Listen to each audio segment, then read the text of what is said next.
Hi, I'm Adam Hardy, here to tell you why I'm optimistic about the outcome of the climate crisis and why I'm asking for your financial support.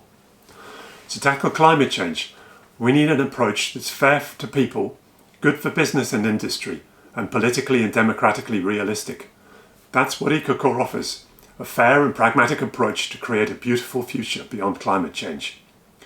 But first, we have to break through all the confusion that climate change creates. But there's a catch. Climate change is an extensive cross-cutting issue, so our approach must be too. We start with individuals, but must advance as a group. We've created one, and we've called it EcoCounts. It's a climate action charity, and it works locally with people and businesses here in North London to reduce our dependence on fossil fuels. This is step one, people.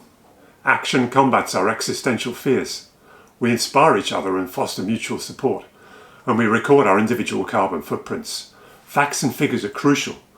Next, instead of just an endless struggle to bring down carbon emissions, we plan to give people a carbon allowance, using tokens that can be traded within the group.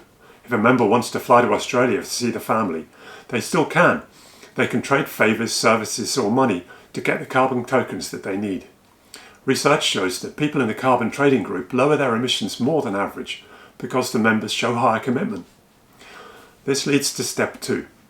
We involve local businesses and public services via carbon labelling, a concept called for by the Scottish, UK and French climate assemblies. At a local level, this already looks good.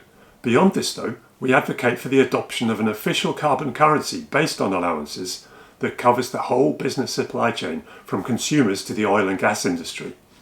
It's a concept put forward by EcoCore under Professor Steve Keen, the renowned economist. It lets people choose where they spend their carbon tokens and compels business and industry to respond. Our EcoCounts participants will be the vanguard of this movement. The new currency means that every business puts a second carbon price on their products and services and receives carbon tokens in payment from their customers. It's a simple, elegant mechanism providing a clear carbon price and driving innovation and progress, even in hard-to-reach sectors like the NHS or the armed forces even. This brings us to step three. Government hands out equal per capita carbon allowances to citizens and gathers in carbon tokens from the oil and gas industry, which gives it direct control over the level of national CO2 emissions. Meanwhile, citizens and business decide the price of the carbon tokens through the government's carbon market. A great advantage of this concrete carbon price is that it can be used in international climate negotiations. Any nation using the carbon currency will know what their CO2 emissions are worth in the context of their emissions reductions targets. And there's one massive advantage over current climate negotiations. It doesn't need a unanimous decision from every nation on the planet. It can start immediately with whichever nations are willing. If this strategy inspires you, then please sign up to become a patron. We'll keep you up to speed on all the developments at all the different levels, and we'll put your funding to the best possible use. Thank you very much.